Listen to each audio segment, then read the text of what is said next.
Dear students, welcome to Sociology online class. Myself, Sri Z.D. Kadalagi, lecturer in Sociology, C.S. Tubji Education Societies, SSN Arts and Commerce College, Hukeri. Today, we will discuss on sociological perspectives, which comes last concept in first unit.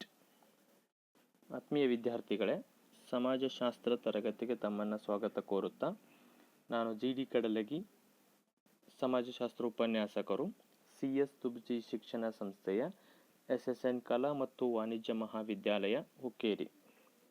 ಇವತ್ತು ಮೊದಲನೆಯ ಘಟಕದಲ್ಲಿ ಕೊನೆಯ ಪರಿಕಲ್ಪನೆಯಾಗಿರುವಂತಹ ಸಮಾಜಶಾಸ್ತ್ರೀಯ ದೃಷ್ಟಿಕೋನಗಳ ಕುರಿತು ಚರ್ಚಿಸೋಣ.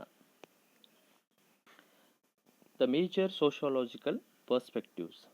There are different set of ideas which claim to explain how society or aspects of society work.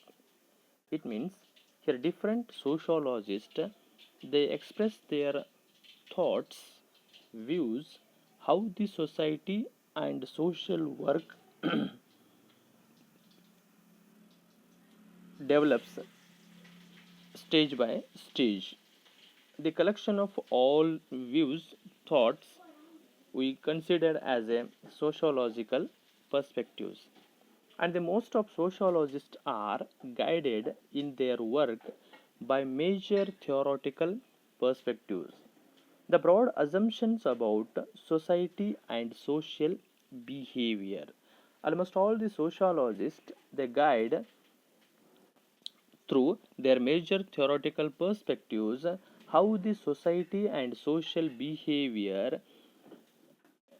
developed in society, and they always help to know the development of society and what are the changes in society. ಪ್ರಮುಖ ಸಮಾಜಶಾಸ್ತ್ರೀಯ ದೃಷ್ಟಿಕೋನಗಳು ಅಂತ ಇಲ್ಲಿ ಸಮಾಜ ಅಥವಾ ಸಮಾಜ ಕಾರ್ಯದ ಅಂಶಗಳು ಹೇಗೆ ಎಂಬುದನ್ನು ವಿವರಿಸುವುದಕ್ಕೆ ಬಳಸುವ ವಿವಿಧ ವಿಚಾರಗಳ ಸಂಗ್ರಹವನ್ನೇ ನಾವು ಸಮಾಜಶಾಸ್ತ್ರೀಯ ದೃಷ್ಟಿಕೋನಗಳು ಅಂತ ಕರಿತೀವಿ.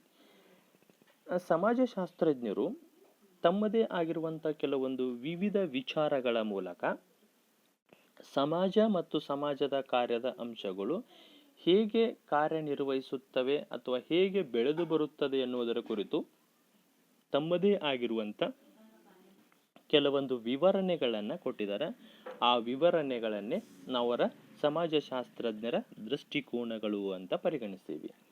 ಬಹಳಷ್ಟು ಸಮಾಜಶಾಸ್ತ್ರಜ್ಞರು ತಮ್ಮ ಕೃತಿಗಳಲ್ಲಿ ಪ್ರಮುಖ ಸೈದ್ಧಾಂತಿಕ ದೃಷ್ಟಿಕೋನಗಳಿಂದ ಸಮಾಜ ಮತ್ತು ಸಾಮಾಜಿಕ ವರ್ತನೆಗಳ ಕುರಿತು ವಿಶಾಲ ಊಹೆಗಳನ್ನು ಮಾರ್ಗದರ್ಶಿಸಿದ್ದಾರೆ ಅಥವಾ ಸೂಚಿಸಿದ್ದಾರೆ. ಅಂದರೆ ಹೆಚ್ಚು ಕಡಿಮೆ ಸಮಾಜಶಾಸ್ತ್ರಜ್ಞರು ತಾವು ರಚಿಸಿರುವಂಥ ಸಿದ್ಧಾಂತಗಳಲ್ಲಿ ಅಥವಾ ಕೃತಿಗಳಲ್ಲಿ ಬೆಳೆದು ಬಂದಿರುವಂಥ ಅಥವಾ ಕಂಡು ಬರುವಂಥ ಒಂದು ಸೈದ್ಧಾಂತಿಕ ವಿಚಾರ ಏನಂತಂದರೆ, ಸಮಾಜ ಮತ್ತು ಸಾಮಾಜಿಕ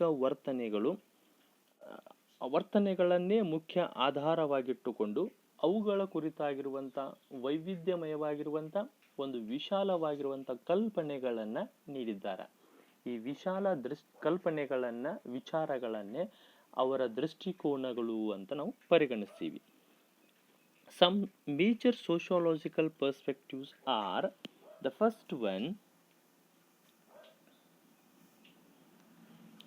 evolutionary perspective. The evolutionary perspective was the earliest theoretical perspective in sociology.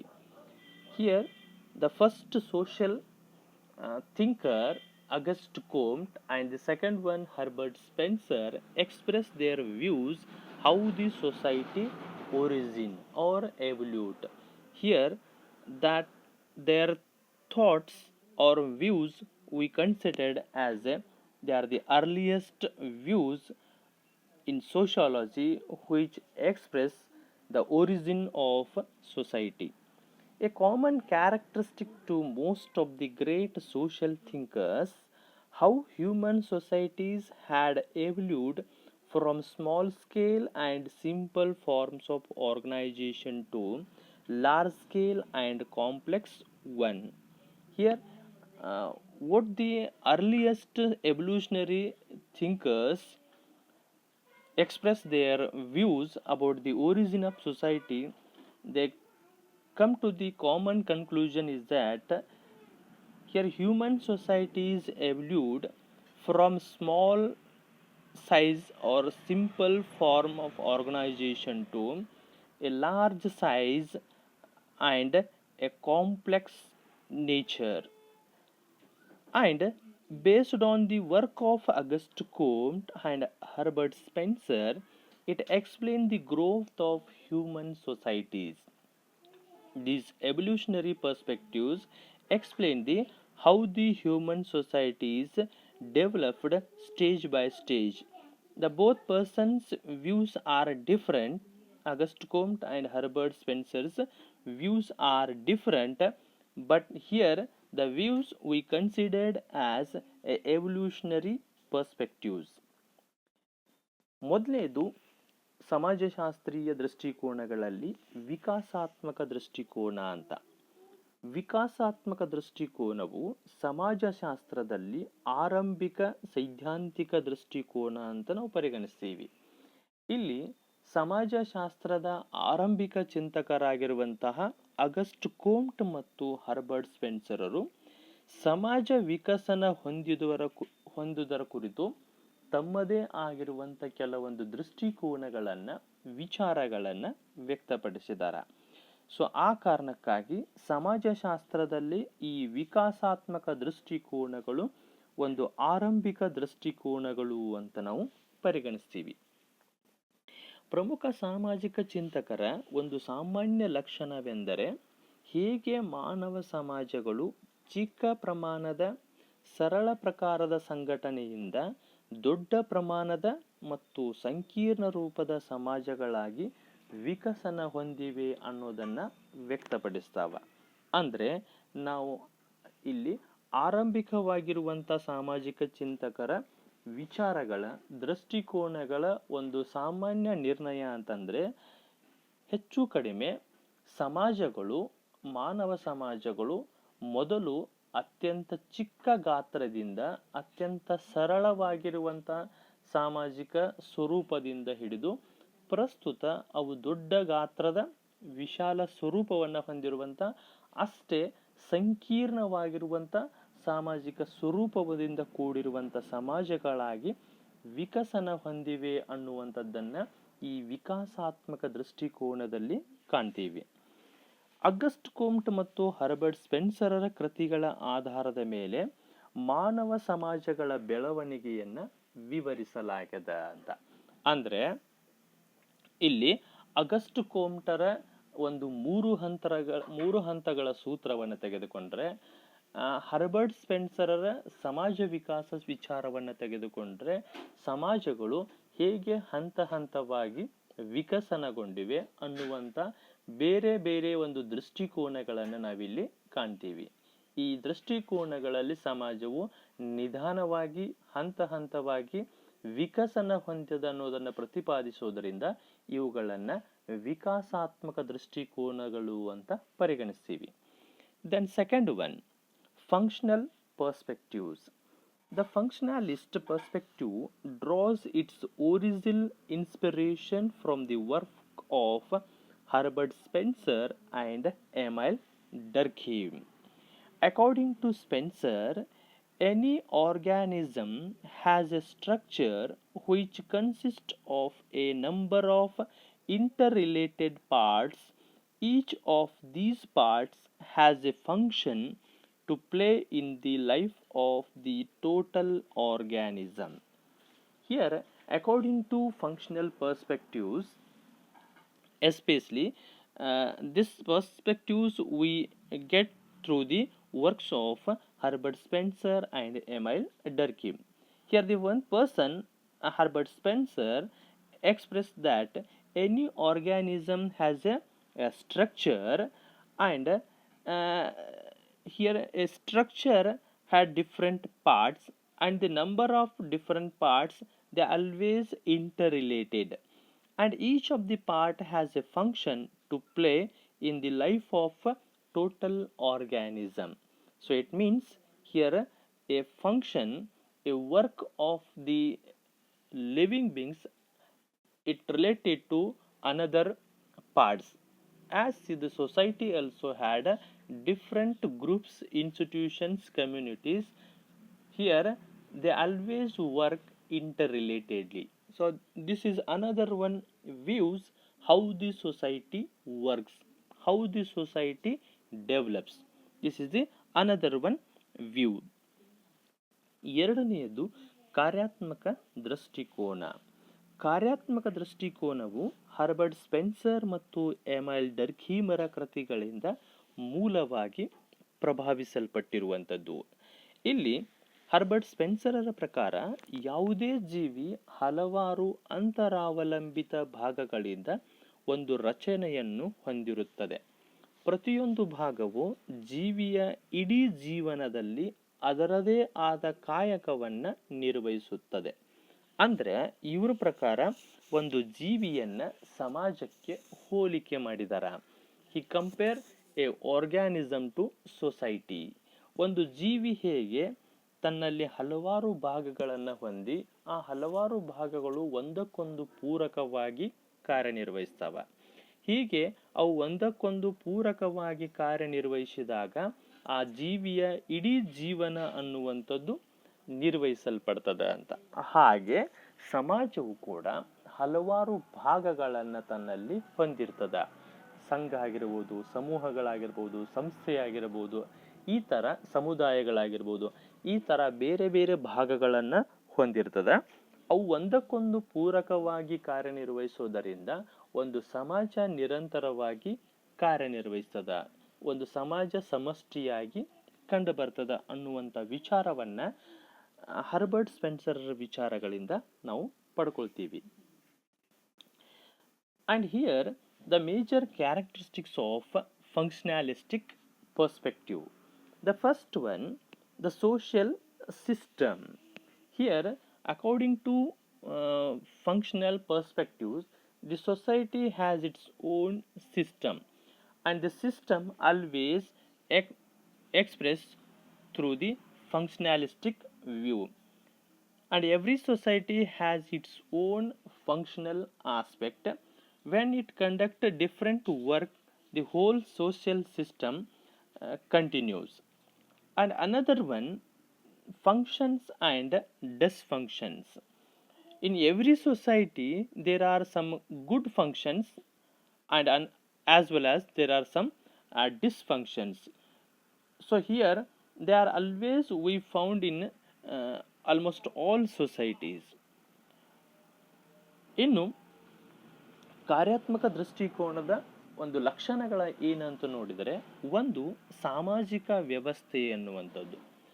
ಒಂದು ಸಮಾಜದ ವ್ಯವಸ್ಥೆ ಎನ್ನುವಂಥದ್ದು ಸಮಾಜ ನಿರ್ವಹಿಸುವಂಥ ಕಾರ್ಯಗಳ ಮೇಲೆ ನಿಂತಿರ್ತದೆ ಅಂತ. ಸಮಾಜ ಅದರದೇ ಆಗಿರುವಂಥ ಕೆಲವೊಂದು ಕಾರ್ಯಚಟುವಟಿಕೆಗಳನ್ನು ನಿರ್ವಹಿಸುವುದರ ಮೂಲಕ ಒಂದು ಸಾಮಾಜಿಕ ವ್ಯವಸ್ಥೆಯನ್ನು ನಿರ್ವಹಿಸ್ತದ ಅಂತ. ಹಾಗೆ ಒಂದು ಸಮಾಜದ ಕಾರ್ಯಗಳು ಮತ್ತು ಅಪಕಾರ್ಯಗಳು ಅಂತ. ಅಂದರೆ ನಾವು ಯಾವುದೇ ಸಮಾಜಕ್ಕೂ ಹೋದರೂ ಕೂಡ ಆ ಸಮಾಜದಲ್ಲಿ ಒಳ್ಳೆಯ ಕಾರ್ಯಗಳು ಕೂಡ ಏರ್ಪಡ್ತಿರ್ತವೆ, ಹಾಗೆ ಕೆಲವೊಂದು ಅಪಕಾರ್ಯಗಳು ಕೂಡ, ಕೆಟ್ಟ ಕೆಲಸಗಳು ಕೂಡ ಏರ್ಪಡ್ತಿರ್ತಾವ ಅಂತ. ಸೊ ಇವು ಮಾನವನ ವರ್ತನೆ ಮತ್ತು ಅವನ ಕಾರ್ಯಗಳ ಮೇಲೆ ಅವಲಂಬಿಸಿರೋದ್ರಿಂದ ಅದು ಇಡೀ ಸಮಾಜದ ಕಾರ್ಯ ಮತ್ತು ಅಪಕಾರ್ಯಗಳಂತ ಪ್ರತಿಬಿಂಬಿಸ್ತವ. ಹೀಗಾಗಿ ಸಮಾಜದಲ್ಲಿ ಏನೇ ಬದಲಾವಣೆ ಆದರೂ ಕೂಡ ಅದು ಒಂದು ಕಾರ್ಯದ ಮೂಲಕ ಅನ್ನುವಂಥದ್ದನ್ನೇ ಈ ದೃಷ್ಟಿಕೋನ ಪ್ರತಿಪಾದಿಸ್ತದೆ. Some other functionalists like Comte. Here Comte expressed the functionalistic views in his famous theory law of 3 stages. And another one, Herbert Spencer, expressed the theory of social evolution. He expressed the views related to functionalistic views in his theory of social evolution. And Emile Durkheim expressed his views through theory of social solidarity. And another one person, modern sociologist Tolkien Parsons, express his views theory of social action. So here these all some functionalists express their views about the society and social system, especially through their views. ಇಲ್ಲಿ ಕೆಲವೊಂದು ಕಾರ್ಯಾತ್ಮಕವಾದಿಗಳು ತಮ್ಮ ಸಿದ್ಧಾಂತಗಳ ಮೂಲಕ ಕಾರ್ಯಾತ್ಮಕ ದೃಷ್ಟಿಕೋನದಲ್ಲಿ ಸಮಾಜ ಹೇಗೆ ಕಾರ್ಯನಿರ್ವಹಿಸ್ತದ ಅನ್ನುವಂಥದ್ದನ್ನು ವ್ಯಕ್ತಪಡಿಸಿದ್ದಾರೆ. ಅಗಸ್ಟ್ ಕುಮ್ಟರು ತಮ್ಮ 3 ಹಂತಗಳ ನಿಯಮದಲ್ಲಿ, ಹರ್ಬರ್ಟ್ ಸ್ಪೆನ್ಸರರು ತಮ್ಮ ಸಾಮಾಜಿಕ ವಿಕಾಸ ಸಿದ್ಧಾಂತದ ಮೂಲಕ, ಎಮೈಲ್ ಡರ್ಕೀಮರು ತಮ್ಮ ಸಾಮಾಜಿಕ ಐಕ್ಯಮತ್ಯ ಸಿದ್ಧಾಂತದ ಮೂಲಕ, ಟಾಲ್ಕಾಟ್ ಪಾರ್ಸನ್ನರು ಸಾಮಾಜಿಕ ಕ್ರಿಯಾ ಸಿದ್ಧಾಂತಗಳ ಮೂಲಕ ಸಮಾಜ ಹೇಗೆ ಕಾರ್ಯನಿರ್ವಹಿಸ್ತದ ಅಂತ ವಿವರಿಸಿದ್ದಾರೆ.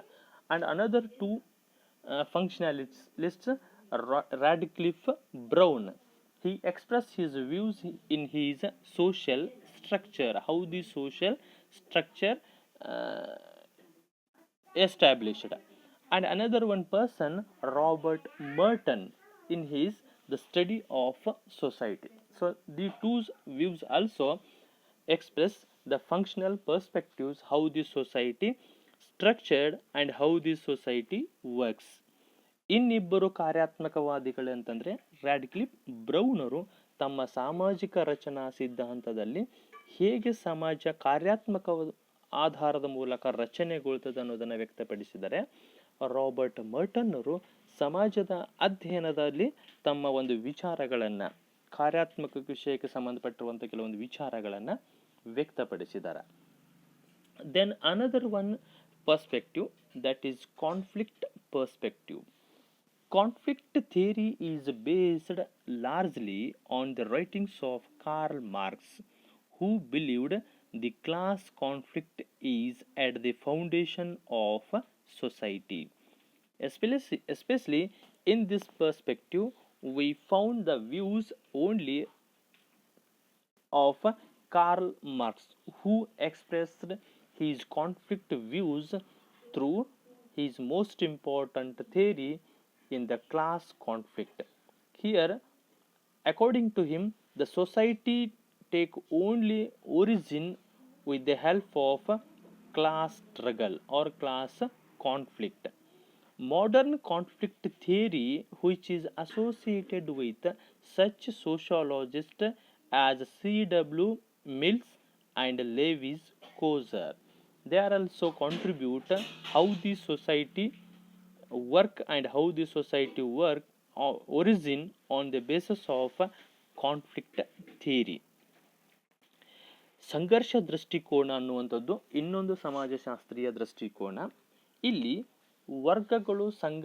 ವರ್ಗ ಸಂಘರ್ಷವೇ ಸಮಾಜದ ತಳಹದಿ ಎಂದು ನಂಬಿದ್ದ ಕಾರ್ಲ್ ಮಾರ್ಕ್ಸರ ಬರವಣಿಗೆಗಳ ಮೇಲೆ ಬಹಳಷ್ಟು ಸಂಘರ್ಷ ಸಿದ್ಧಾಂತ ಆಧಾರಿತವಾಗಿದೆ ಅಂತ. ಅಂದರೆ ಕಾರ್ಲ್ ಮಾರ್ಕ್ಸರ ಒಂದು ವರ್ಗ ಸಂಘರ್ಷ ಸಿದ್ಧಾಂತದ ಮೇಲಿನ ಒಂದು ಸಮಾಜದ ತಳಹದಿ ಅಥವಾ ಸಮಾಜ ಬೆಳೆದು ಬಂದಿವೆ ಅನ್ನುವಂಥ ನಂಬಿಕೆಯನ್ನು ಅವರ ಈ ಸಂಘರ್ಷ ಸಿದ್ಧಾಂತದ ಮೂಲಕ ನಾವು ತಿಳ್ಕೊತೀವಿ ಅಂತ. ಆಮೇಲೆ ಆಧುನಿಕ ಸಂಘರ್ಷ ಸಿದ್ಧಾಂತವನ್ನು ನೀಡಿದಂತಹ C.W. ಮಿಲ್ಸ್ ಮತ್ತು ಲೇವಿಸ್ ಕೋಜರರು ಕೂಡ ಈ ಸಮಾಜಶಾಸ್ತ್ರದ ದೃಷ್ಟಿಕೋನಗಳಿಗೆ ಹಾಗೆ ತಮ್ಮದೇ ಆಗಿರುವಂಥ ಒಂದು ವಿಚಾರಗಳನ್ನು ಕೊಟ್ಟಿದ್ದನ್ನು ನಾವಿಲ್ಲಿ ಕಾಣ್ತೀವಿ ಅಂತ. And the main assumption of conflict theory are conflict and change. According to this theorist, they assumed that here when the conflict exists in a society, they automatically take lot of changes in their nature as well as in their function. It means here the society only come under changes, progress through social conflict. And another one, the beneficiaries. When a conflict exists in between society, there is one category always get benefits of this conflict. after the completion of a struggle or conflict, a classless society established, a well society established. The different type of society come under exist. This is the assumption given by the conflict theorists. ಸಂಘರ್ಷ ಸಿದ್ಧಾಂತದ ಒಂದು ಮುಖ್ಯ ಊಹೆಗಳಂತಂದ್ರೆ ಸಂಘರ್ಷ ಮತ್ತು ಪರಿವರ್ತನಾಶೀಲ ಅಂತ. So ಇವರ ಊಹೆಯ ಪ್ರಕಾರ ಸಮಾಜದಲ್ಲಿ ಯಾವಾಗ ವರ್ಗ ಸಂಘರ್ಷ ಏರ್ಪಡ್ತದ ಅಥವಾ ಸಂಘರ್ಷ ಹೋರಾಟ ಏರ್ಪಡ್ತದ, ಸೊ ಅದರ ಮೂಲಕ ಯಾವಾಗ ಸಂಘರ್ಷ ಕೊನೆಗೊಳ್ತದ, ಒಂದು ಪರಿವರ್ತನೆ, ಒಂದು ಬದಲಾವಣೆ ಅನ್ನುವಂಥದ್ದು ಸಮಾಜದಲ್ಲಿ ಕಂಡು ಬರ್ತದೆ ಅನ್ನುವಂಥದ್ದು ಇವರ ಊಹೆ. ಸೊ ಆ ಒಂದು ಸಂಘರ್ಷದ ಪ್ರತಿಫಲವಾಗಿ ಆಗಿರುವಂಥ ಸಾಮಾಜಿಕ ಬದಲಾವಣೆನೇ ಒಂದು ವಿಭಿನ್ನ ದೃಷ್ಟಿಕೋನವಾಗಿ ಕಂಡು ಬರ್ತದೆ. ಆಮೇಲೆ ಯಾವಾಗ ಸಂಘರ್ಷ ಏರ್ಪಟ್ಟು ಸಮಾಜ ಪರಿವರ್ತನೆಗೆ ಒಳಪಡ್ತದ, ಇದರಿಂದ ಒಂದು ಫಲಾನುಭವಿಗಳು ಅನ್ನುವಂಥ ಒಂದು ವರ್ಗ ಅದರ ಲಾಭವನ್ನ ಪಡೆದುಕೊಳ್ತದ ಅಂತ. ಅಂದ್ರೆ ಸಂಘರ್ಷದ ಕೊನೆಯಲ್ಲಿ ಬರುವಂತ ಒಂದು ಪ್ರತಿಫಲ ಏನಾಗಿರ್ತದ, ಆ ಪ್ರತಿಫಲದ ಲಾಭವನ್ನ ಒಂದು ಸಮೂಹ, ಒಂದು ವರ್ಗ ಪಡೆದುಕೊಳ್ತದ. ಅದು ವರ್ಗ ಸಂಘರ್ಷದಲ್ಲಿರುವಂತ ಒಂದು ಸಮಾಜವಾದಿ ಸಮಾಜದ ಸ್ಥಾಪನೆಯಂತೆ ಒಂದು ಹೊಸ ಸಮಾಜ, ಒಂದು ಹೊಸ ಸಂಘರ್ಷಾತ್ಮಕ ಹೋರಾಟದ ಮೂಲಕ ಬೆಳೆದು ಬಂದಿರುವಂಥ ಒಂದು ಸಮಾಜ ಕಂಡು ಬರ್ತದೆ ಅನ್ನುವಂಥದ್ದು ಇವರ ವಿಚಾರಗಳು ಅಂತ. So these all concept related to the sociological perspectives. ಇವು ಒಂದು ಸಮಾಜಶಾಸ್ತ್ರೀಯ ದೃಷ್ಟಿಕೋನಕ್ಕೆ ಸಂಬಂಧಪಟ್ಟಿರುವಂಥ 3 ಬೇರೆ ಬೇರೆ ದೃಷ್ಟಿಕೋನಗಳು ಅಂತ. Dear students, next class we are discussing another one concept. Thank you.